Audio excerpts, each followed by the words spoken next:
Hello. Yes, I'm making something else again. I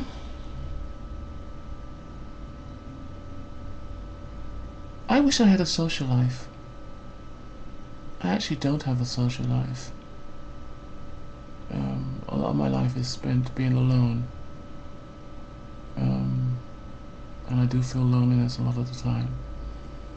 But because I'm so good at taking my own advice when I speak to my clients about finding things that are of interest to me, I join social groups. I join all these kinds of things. I know a lot more people. I know a lot of people, but none of these people are my friends. It's people that I know. And the good friends that I actually formed a bond with moved to South Africa in 1998. The other one spends half his time asleep. Another one, yes, well, we do meet up in a cafe or whatever, but she's never invited me to her house. I could invite her here, but she's never invited me to her home. And I've known her since 1996 when we used to work with each other. That was 14 years. Part of me feels that be careful what you ask for, you might just get it.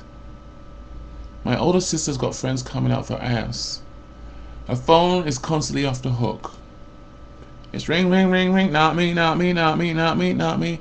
Puts the phone down, then the phone rings again, again, again, again. Her mobile phone, her landline, and I think to myself, oh no, that would drive me crazy. But I would love to have a group of friends who we hung out with. We went to the cinema. I hung out at their house. They hung out with me, and that is not forthcoming. I just have people, know tons of people. I've never. I can tell you the last time I haven't been at a party in a long time. No, I've not been to a party in a long time. I've not been invited out for dinner in a long time. And I just think I live an incredibly boring life. Uneventful, boring life. And on the 12th of March, 12th of April, this is another rant again.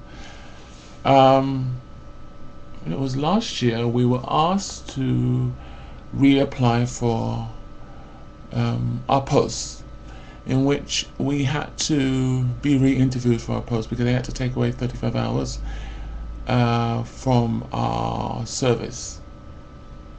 Unfortunately and fortunately, I was not successful.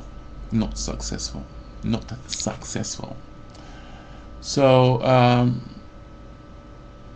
I was searching with the union rep and HR redeployment posts, and I filled the application form for two. The other one I didn't get. The other one I got, it was for a respite care for learning difficulties. Although I've done agency work for learning difficulties, I prefer mental health, because learning difficulties, at least with mental health, you can talk to clients, unless they're off the planet. With learning difficulties, some can't speak or make sounds or are wheelchair bound, which is unfortunate, but is a factor because of this cruel world we're living. But I was told a lot. Going back, if I can say, I saw this post as a senior post, and the manager of the post of that organization, rehab hostel, said we haven't even given permission by the powers that be to advertise it yet. So I thought about it. So I went for the interview for the respite care. I was out of the building no more than 5 minutes, and I got a phone call on my mobile to tell me that I've got it. Then a couple of days later, I was told by the union rep that the powers that be have decided that because of my experience has been mental health, I've been working and supporting the mentally ill since 1992, so that's almost 20 years, that I should be working in the field of mental health. So I was put in a place.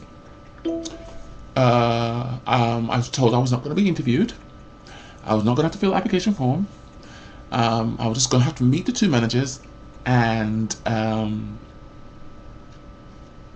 yeah, go meet the managers. So I went on annual leave and I started a job in 12 months. It'll be like as a redeploy, it's assessed for 4 weeks to 12 weeks. If things go wrong after 4 weeks, I get another 4 weeks, and if another going on 4 weeks or whatever, in order to like, rectify the problem. Because it is very far in Greenford, I will get off at Greenford High Road, and because Greenford, where the place is in Zone 4, didn't want to pay any extra money, so I'll get off at Greenford High Road. And because it was school holidays, I was because it would go through the high road, and there's an A40. The A40 is very chock-a-block, so sometimes, if you arrive early, you will be waiting for a long time to get to the place you're going to go to. And because it was like children off school, I was getting through in no time. And then, children went back to school, and it was increasingly difficult. So my first assessment, before I run out of this thing, because I can ramble sometimes, I was told, you have been overly critical of staff. And I thought to myself, what did I say? Because I don't remember what I said. And one of the things that I found rather fascinating, they never told me what I actually had been saying. They just said, you have been critical. And I give an example of, first day I think they lured me into a trap by saying, how do you think you're doing? And I said, I'm really enjoying myself, I'm really liking everything, I'm not sure the uniformity of how you're able to lock up and open up, because when with 2 other people, I closed with them and opened up with him. But this same person, he got me he locked up and I opened up. And then suddenly the manager went into a mental. The deputy was telling me that he found it very embarrassing when I drew to his attention that he made a mistake on the timetable. He said that I said it in front of a client. I said I didn't recognize the client was there, and because I got a very loud voice, so it carries. Then the manager cut him off and said, the very comment you said before was a criticism, and I want a united team, and I don't want people come here to criticize and destroy that unity. And I thought to myself, even if I have criticisms, he's overreacting. But I don't believe that it was down to my criticism, because they had not told me to this day what I said, and I can't remember what I said. The only thing that they had anything to validity to stand on was the fact that I didn't realize I'd been late 5 times. And rightfully, if I'm on trial, I should make sure that I'm there all the time on time. And they said, we're not going to make you make up the time. And the manager instructed the deputy to send it to HR. He could not send it to HR the factor that I had been critical, because they want to know, what did he say? And they'll just rubbish it and say, no, you can't use that as a reason to not wanting him there because he criticized. That is nonsense. He should be able to speak his mind. If you have a problem with it, oh, bollocks. Hello? Speaking?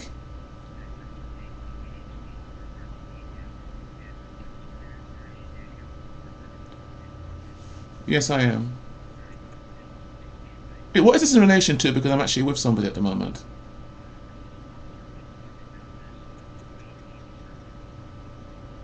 So I'm not interested, sorry. Thank you, bye.